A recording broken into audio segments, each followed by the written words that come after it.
comparação. Eu sei que muita gente não gosta de comparações. Comparações são coisas que nem sempre agradam. Especialmente quando você compara com aquilo que é supostamente melhor do que você.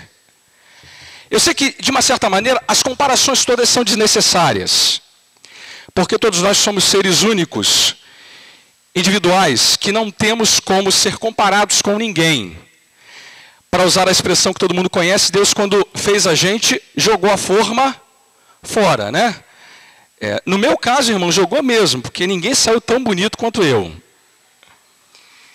Esse negócio de fazer comparações é problemático por isso, porque a gente não tem como comparar de fato em todos os seus detalhes, porque todos nós somos seres únicos. Não há como reproduzir ou comparar ninguém com ninguém nesse sentido. Mesmo gêmeos idênticos, né? Você sabe que mesmo gêmeos idênticos, que foram gerados no mesmo ventre, participaram da mesma gestação, receberam o mesmo fardo de hormônios, mesmo esses são muito diferentes entre si. Aqui na igreja a gente tem o privilégio de ter gêmeos idênticos, na verdade dois pares deles, né? E é impressionante como eles são diferentes. Não é mesmo, Rebeca? Ela e a Pamela não têm nenhuma relação a não ser a aparência, como a personalidade, o caráter, enfim, as escolhas que fizeram na vida. Também o Luizinho e a Joyce. Ele já está ali assim, pastor, sem chance. Então, essa ideia de comparação, portanto, nesse sentido não cabe. Mas eu quero usar a comparação num outro sentido. Porque há um sentido que a comparação vale sim. E hoje o meu sermão é uma comparação. Mas não só uma comparação de algo que vai definir, denunciar a nossa incompetência. Porque eu vou comparar a gente com um grupo na história que foi surpreendentemente muito melhor do que a gente. Um grupo que percebeu coisas e priorizou coisas na sua vida, na sua história, que o tornaram uma referência para nós. Não é um grupo perfeito, havia muitas deficiências nesse grupo. Mas há um ingrediente neles que a gente precisa olhar com atenção e carinho. E que lamentavelmente foi se empobrecendo entre nós. Minha comparação, portanto, tem a pretensão de mostrar que esse grupo tem algo para nos ensinar numa área que nós empobrecemos.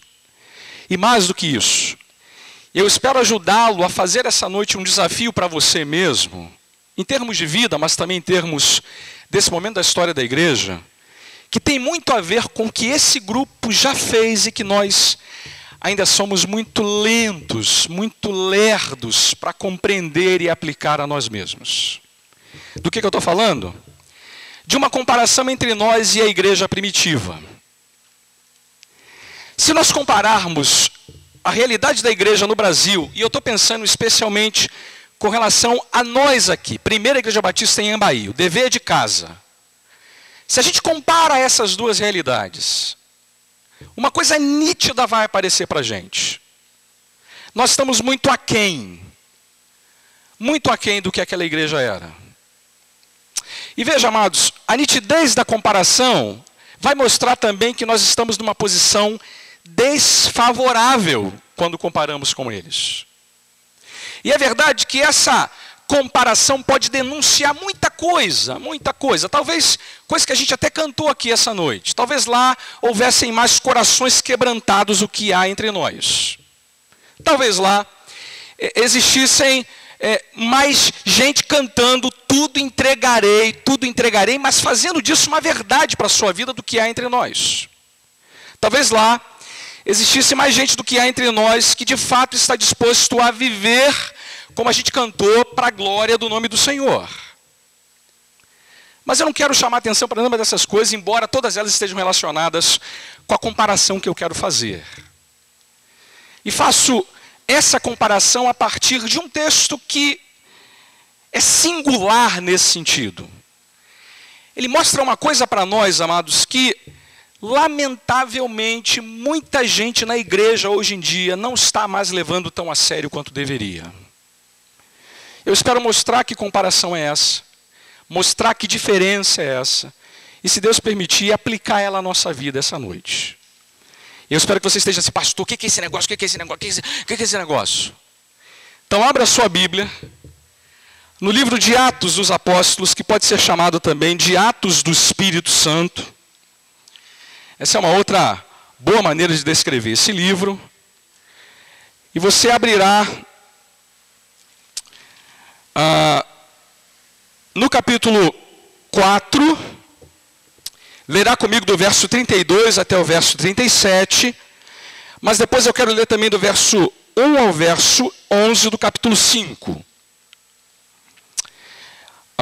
E o que eu quero chamar a atenção especialmente está no capítulo 5, do verso 1 ao verso 11.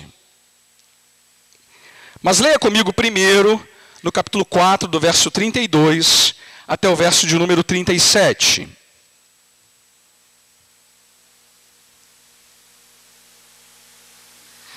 Diz assim então aí o texto da palavra do Senhor, Atos 4, de 32 a 37 inicialmente. É dito assim: da multidão dos que creram, era um o coração e a alma. Ninguém considerava exclusivamente sua nenhuma das coisas que possuía. Tudo, porém, lhes era comum. Com grande poder, os apóstolos davam testemunho da ressurreição do Senhor Jesus. E em todos eles havia abundante graça, pois nenhum necessitado havia entre eles, porquanto os que possuíam terras ou casas, vendendo-as, traziam os valores correspondentes e depositavam aos pés dos apóstolos. Então se distribuía a cada um à medida que alguém tinha necessidade. Está aí uma coisa que é surpreendente nesses irmãos. Eles eram profundamente generosos uns com os outros. Essa generosidade não era só da boca para fora. Havia essa disposição de vender as suas propriedades para abençoar um ao outro. É surpreendente que essa abundante graça que estava presente na igreja se manifestava, se concretizava nessa atitude, irmãos, de gente que tinha terra e casa, vendendo, trazendo os valores para que ninguém tivesse qualquer necessidade na igreja. Está aí uma diferença que a gente podia apontar. Eu sei que eu tenho visto essa generosidade entre nós. Eu tenho, não vou fazer aqui vista grossa isso não. Mas eu temo que a nossa generosidade seja muito pálida diante da generosidade que esse texto apresenta para a gente. Mas está aí uma boa diferença. Uma diferença que aquela comunidade tinha na sua vida real. Nós vamos falar disso na semana que vem, por isso que eu não vou pregar nessa passagem. Vamos prosseguir lendo. E veja o que é dito no verso 36 e 37. Tinha lá também gente como José. Aqui na igreja também tem alguns Josés. José, a quem os apóstolos deram o sobrenome de Barnabé, que quer dizer filho de exortação, levita, natural de Chipre, como tivesse um campo, vendendo-o, trouxe o preço e o depositou aos pés dos apóstolos. Agora o texto chama atenção para a atitude de um deles, José, que tem o nome de Barnabé, que quer dizer exortação. E qual é a exortação da vida dele para a gente? É que esse homem foi tão generoso, mesmo sendo levita, e você há de se lembrar que os levitas não tinham propriedade própria, era a tribo do Velho Testamento que não tinha direito a terra nenhuma, vivia das bênçãos do povo. Esse homem que talvez tivesse um campo, que era da sua mulher, ao que tudo indica, natural de Chipre, ele dá esse campo para ser vendido e o preço é entregue aos apóstolos. Essa igreja tem gente como José Barnabé. Eu lembro quando eu era jovem, eu cantava uma música com base na vida desse sujeito, desse irmão aqui querido. Era seu nome, Barnabé, natural de Chipre, também chamado de José das Consolações, homem bom e generoso, cheio de temor e fé, homem de Deus. Esse homem foi um homem generoso, irmãos. Depois, se você puder acompanhar a história dele, ele vai se dedicar a pregar o evangelho pela igreja de Antioquia, vai fazer viagem missionária com Paulo, vai ter um desentendimento com Paulo e vai continuar trabalhando. É muito interessante como homens generosos, quase sempre, são muito usados por Deus. Mas salta aos olhos a próxima história. Hoje alguém falou na classe com os professores que a gente sempre tem a tendência de olhar mais os casos negativos, né? A gente sempre aprende mais com os casos negativos. E o que temos agora é um caso negativo. Essa história é singular. E é nela que eu quero chamar a sua atenção da diferença que havia entre aqueles irmãos e nós. Vamos ler então a próxima passagem. Agora, Atos 5, do verso 1 ao verso 11. Eu leio e depois então faço os devidos comentários e exposição da passagem. É dito assim: entretanto, comparando então com José, Barnabé, aparece um outro casal no cenário da igreja. E quem é esse casal? Entretanto, certo homem chamado Ananias, com sua mulher Safira, vendeu uma propriedade. Mas em acordo com sua mulher, reteve parte do preço e, levando o restante, depositou aos pés dos apóstolos. Então disse Pedro: Ananias, por que encheu Satanás o teu coração para que mentisses ao Espírito Santo, reservando parte do valor do campo? Conservando-o porventura, não seria teu, e vendido não estaria em teu poder? Como, pois, assentaste no coração este desígnio? Não mentiste aos homens, mas a Deus. Ouvindo essas palavras, Ananias caiu e expirou, morreu, sobrevindo grande temor a todos os ouvintes. Levantando-se os moços, cobriram-lhe o corpo e, levando-o, o sepultaram. Quase 3 horas depois, entrou a mulher de Ananias, não sabendo o que ocorrera. Então Pedro, dirigindo-se a ela, perguntou-lhe: dize-me, vendeste por quanto aquela terra? Ela respondeu: sim, portanto. Tornou-lhe Pedro: por que entraste em acordo para tentar o Espírito Santo? Eis aí a porta, os pés dos que sepultaram o teu marido, e eles também te levarão. No mesmo instante, caiu ela morta. E levando-a, sepultaram-na junto do marido. E sobreveio grande temor a toda a igreja e a todos quantos ouviram a notícia desses acontecimentos. Amados, até aqui a leitura da palavra do Senhor. Esse é um texto muito significativo para a gente. E deixa eu tentar dizer por quê. Primeiro que essa passagem é singular, é única. Você não vai ver isso acontecendo de novo no Novo Testamento inteiro. Mas nenhuma vez.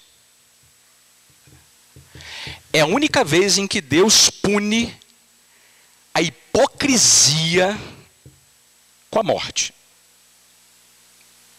Se você entendeu bem, a passagem diz que esse casal, hipocritamente, fingiu ter vendido por um preço e entregou outro.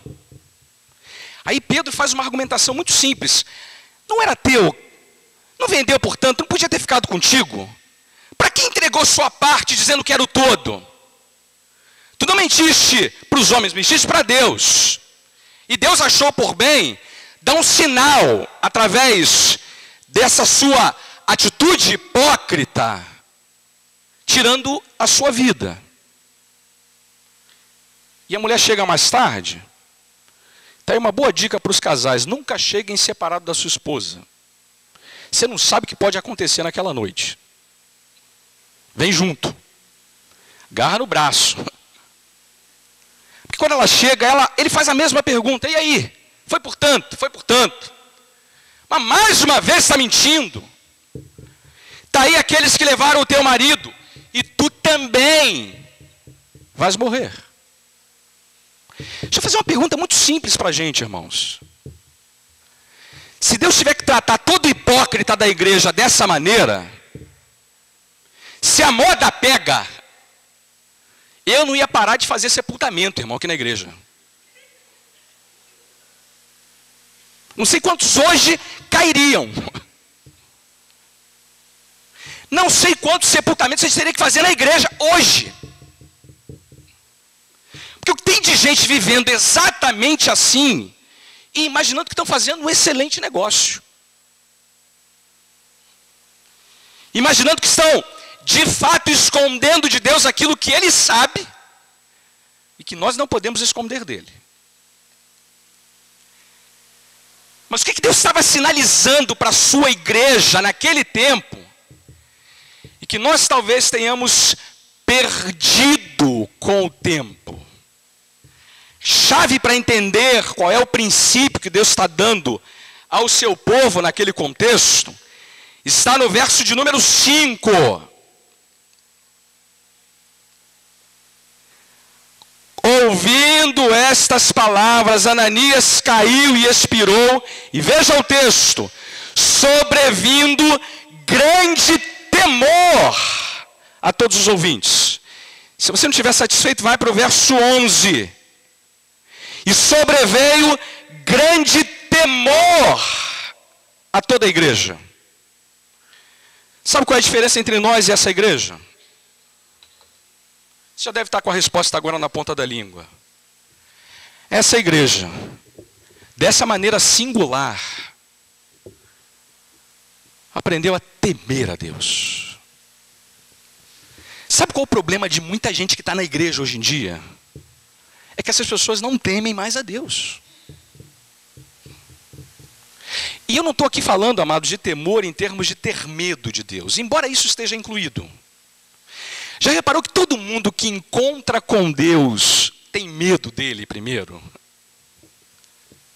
Lembra daquela passagem que Pedro está andando lá no barco lá, e Jesus vem até ele, e eles pensam que Jesus é o quê? Um fantasma. E eles ficam com medo. Medo. Você lembra quando Isaías chega à presença de Deus?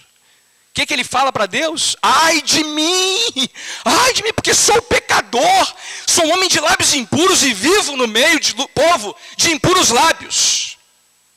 Essa ideia de que a gente pode chegar até Deus pulando e salteando e brincando, não tem respaldo na Bíblia.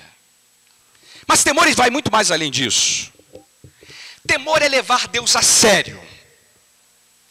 Levar as demandas dele a sério. É viver na presença dele de maneira séria, comprometida. E não escondendo dele aquilo que a gente imagina que pode esconder. Parece que a igreja de hoje perdeu de vista o temor a Deus. E lamentavelmente eu falo para uma igreja que tem sido contaminada por isso também. Vou dar um exemplo de como esse temor a Deus não está mais permeando a nossa relação com Deus. Lamentavelmente somos muito pobres desse temor. Vou dar um exemplo. Recentemente chegou na minha mão uma pesquisa que mostra que no Brasil, apenas 10% dos membros da igreja participam efetivamente dos dízimos e ofertas das igrejas brasileiras. 10%. Eu quando pego o livro de dízimo da igreja, eu choro, irmão. Porque vejo como essa falta de temor está permeada nessa atitude, por exemplo. Para dar um exemplo. De como nós não temos consciência ainda de que esse Deus a quem servimos deve ser levado a sério pela gente. O temor aqui é essa consciência, amados, de que quando nos colocamos diante dele, devemos levar a sério quem ele é e as implicações que isso trará para nós. Mas deixa eu dizer, quais são os efeitos que esse temor tem na vida dessa igreja? Como é que esse temor se relaciona com o dia a dia dessa igreja? Como é que esse temor, que agora está sendo sinalizado nesse episódio tão impactante da morte desse casal, produziu efeitos positivos para a vida dessa igreja? Porque olha, temor a Deus não é um mau negócio para a vida. Ao contrário disso, a Escritura diz que o princípio de toda sabedoria é temer a Deus. De que feliz é o homem, a mulher, o jovem, a criança, que teme a Deus. Ao contrário do que a Bíblia diz, o mundo diz para você não temer. Mas a Escritura diz que para que a gente possa ser alcançado pela bênção desse Deus, isso implica que nós temamos a Ele. Que nós sejamos chamados a viver comprometidos com Ele nas entranhas da vida. Se eu posso usar essa expressão aqui. Que efeitos esse temor produziu nessa igreja que a gente não está mais vendo hoje em dia? Porque isso também denuncia um pouco da escassez desse temor. Porque onde o temor está presente, aquilo que aconteceu naquele tempo, acontece também entre nós. Se você puder me acompanhar nisso, veja que há 3 coisas que são ditas logo depois desse episódio sobre essa igreja do verso 12 ao verso 16. E eu quero chamar a atenção para essas 3 coisinhas rapidamente. A primeira delas... Onde é que eu botei meu celular, irmãos? Zé Cláudio, pega para mim aqui, eu preciso ter um tempo. Eu acho que eu já fui muito além do que eu deveria. Mas veja o verso 12 primeiro. Essa é a primeira coisa que eu quero que você perceba que acontece na vida dessa igreja com o resultado desse temor. Primeiro está aí, muitos sinais e prodígios eram feitos entre o povo pelas mãos dos apóstolos. É como se esse temor a Deus, que não só afetou a igreja, mas também afetou quem estava do lado de fora da igreja, fez aumentar, fez inflacionar o número de sinais, de curas, de prodígios realizados pelos apóstolos. É isso que está dizendo. Muitos sinais e prodígios eram feitos entre o povo pelas mãos dos apóstolos. Aqui uma referência àquele poder dado por Deus aos apóstolos. E eu quero deixar isso claro. Esses apóstolos dados para a igreja no Novo Testamento já acabaram. Não tem mais apóstolos entre nós. Porque os apóstolos tinham algumas credenciais. Uma delas é que eles tinham visto a ressurreição de Cristo pessoalmente, ocularmente. Segundo, que eles foram disciplinados, doutrinados pelo próprio Cristo. E terceiro, que eles tinham poder para fazer sinais, prodígios e maravilhas. O link aqui é o seguinte: quando o poder de Deus invade a igreja e invade a vida da comunidade em que esse poder está sendo, ou melhor, esse temor está sendo experimentado, Deus se encarrega de fazer muito mais por mão dos seus servos. Nesse caso, por mão dos apóstolos. Você pode pensar, mas pastor, significa então que a falta de temor a Deus impede a onipotência divina? Não, isso que eu estou falando. Não é isso que eu estou falando. Deus é poderoso para fazer o que Ele bem entender. Mas o que eu estou dizendo é que, em geral, quando o temor de Deus se manifesta dessa maneira, isso prepara o terreno para um agir mais amplo, mais eficaz de Deus entre o povo. Lembra, irmãos, que a palavra diz para nós que aquele que se aproxima de Deus deve crer que Ele existe e que Ele é galardoador dos que o buscam. Uma outra passagem diz que quando Jesus vai para Nazaré, a terra natal dele, lembra disso? Diz o texto que ele chega em Nazaré e faz ali poucos milagres. Sabe por quê? Por causa da incredulidade do povo. Então a lógica é a mesma.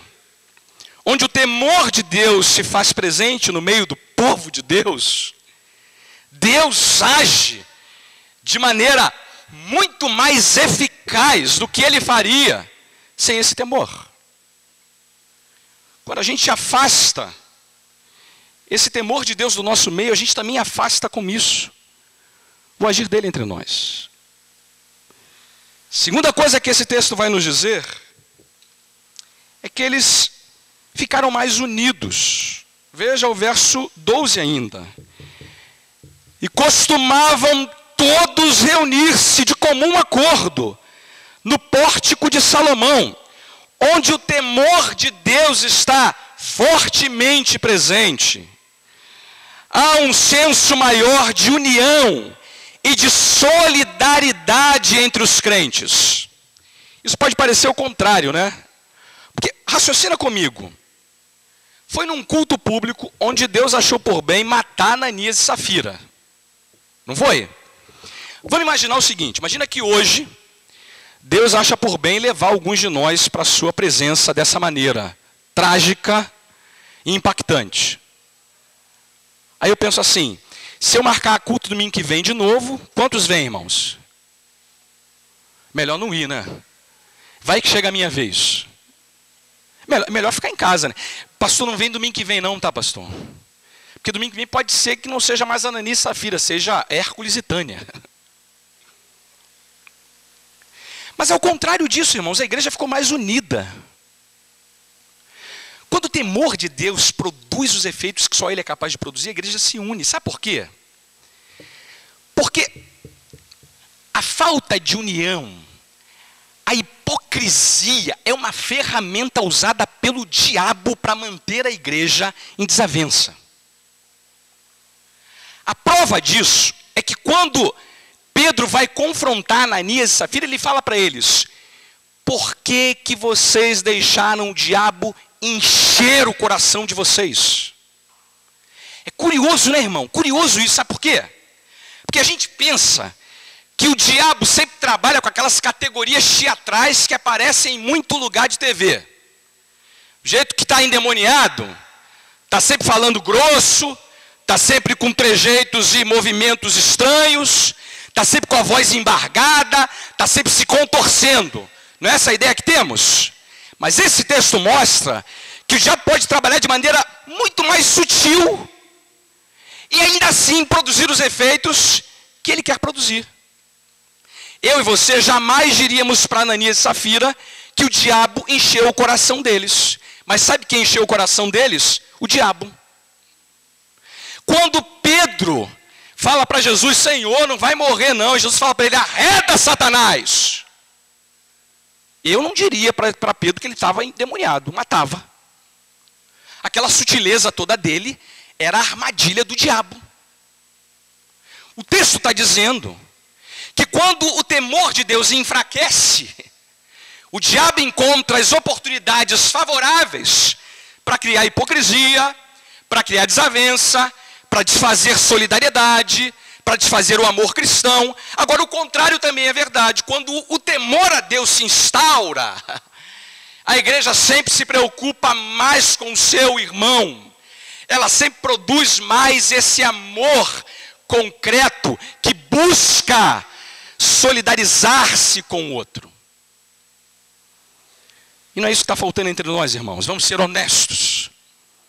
Não é isso que a gente não tem e gostaria de ter. Falta temor.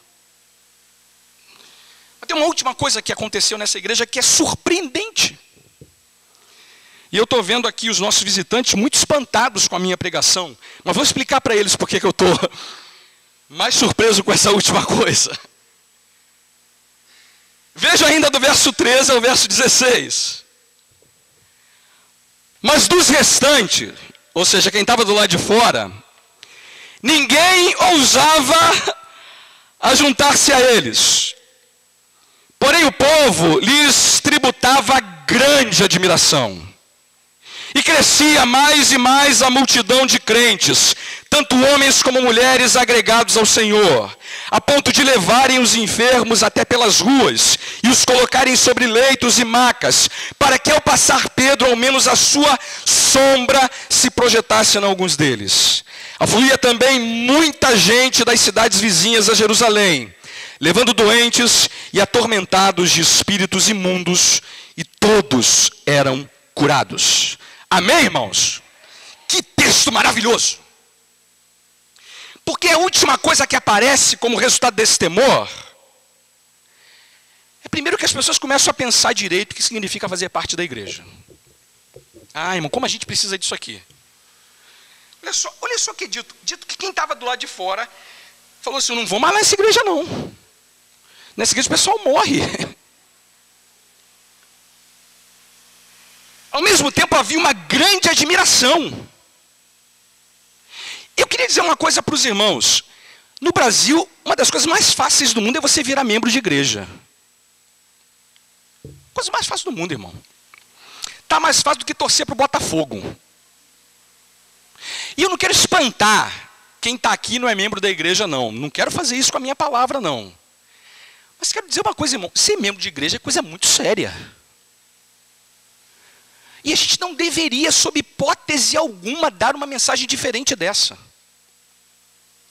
Ser membro de igreja inclui a concepção clara de que se a gente não teme a esse Deus, ele pode se voltar contra nós sim. De ficar brincando com essas coisas é brincar com coisa muito grave e séria para a vida. Primeiro, isso produziu para quem estava do lado de fora uma sensação de temor, de espanto, de admiração com relação à igreja. Eu queria muito, amados, que a gente voltasse a entender que é esse temor que as pessoas do lado de fora precisam compreender sobre a igreja. Que essa é uma reunião festiva, cheia de graça, cheia de alegria, cheia de prazer na presença de Deus, mas cheia de temor também. Essas coisas têm que andar todas juntas. E veja, não só esse temor fazia as pessoas do lado de fora olharem para a igreja de maneira correta, como também o texto diz que crescia mais e mais a multidão de crentes, tanto de homens como mulheres, agregados ao Senhor. É surpreendente. Você poderia pensar, mas o que aconteceu com esse sinal conspira contra o agregamento de mais gente. Mas tem uma lógica que virou muito popular no Brasil e que está seduzindo muita gente na igreja, que diz que para a igreja se tornar relevante, assim, para ela ser impactante, para ela convidar incrédulos, para ela trazer gente nova, ela tem que ser parecida com o mundo. E quanto mais ela se parecer com o mundo, mais ela terá pontes que trarão as pessoas do mundo para a igreja. Essa lógica parece dar a entender para muita gente que quanto mais você agradar o incrédulo, mais ele estará interessado naquilo que você tem para oferecer para ele. Parece muito bonito isso, mas entra em choque com o que está dito para a gente nesse texto.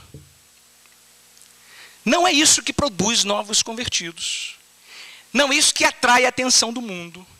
Não é isso que traz gente nova para viver a vida da igreja. Sabe o que traz? O temor a Deus. Porque foi quando essa igreja entendeu o quanto era importante temer a Deus, que Deus se encarregou de trazer aqueles que teriam que ser agregados a ela. Eu estou com um grupo novo de pessoas para chegar aqui para a igreja, que estão participando comigo de uma classe. E uma coisa que eu estou fazendo com eles, de maneira muito honesta, é isso. Estou mostrando para eles que para ser agregado, tem que ser agregado pelo Senhor. E para ser agregado pelo Senhor, tem que ter sido alcançado por esse temor a Deus. Amado, a gente precisa resgatar isso entre nós. Resgatar a ideia clara de que o que precisamos como igreja, acima de tudo, é temer, viver seriamente na presença desse Deus. Isso serve para mim e para você. Serve para que eu e você entendamos o princípio e o sinal que esse texto está dando para a gente. Mas deixa eu aplicar isso também para quem não está filiado à igreja do Senhor Jesus. Eu não quero espantá-los, não. Não quero mesmo. Mas quero deixar uma coisa muito clara para vocês que estão conosco essa noite. Para ser parte da igreja, você tem que aprender a temer a esse Deus. A submeter a sua vida e a sua história a Ele. A igreja não tem nada para oferecer àqueles que imaginam que podem, de maneira hipócrita, fingida, se relacionarem com esse Deus sem que isso traga implicações sérias para a sua própria vida. Quem põe a mão no arado não pode mais olhar para trás. Quem se compromete com Jesus não deve mais pensar na possibilidade de brincar com esse compromisso. Portanto, com amor no meu coração e sabedor de que é esse o papel que me cabe enquanto pregador, eu digo para a minha igreja o seguinte: irmãos, temamos o Senhor. Temamos o Senhor. Para que esse sinal aqui produza em nós o temor que produziu na igreja naquele tempo. E que esse temor, irmãos, traga implicações sérias para você, de verdade, de verdade. E a você que está conosco que ainda não teme, submeta-se a esse Deus. É assim que você encontrará no temor a Ele sabedoria, salvação, tudo que a tua alma tanto carece, deseja e almeja. Essa é a diferença. Notável diferença. E que nos dá a clara impressão do quanto precisamos temer a Deus. Feche seus olhos, irmãos, vamos orar. E eu quero depois fazer um desafio rápido, final, que não tem a ver com esse texto, mas tem a ver com a vida dessa igreja. Eu espero que você tema as implicações dessa passagem, mas também aquilo que Deus já falou ao seu coração. Falemos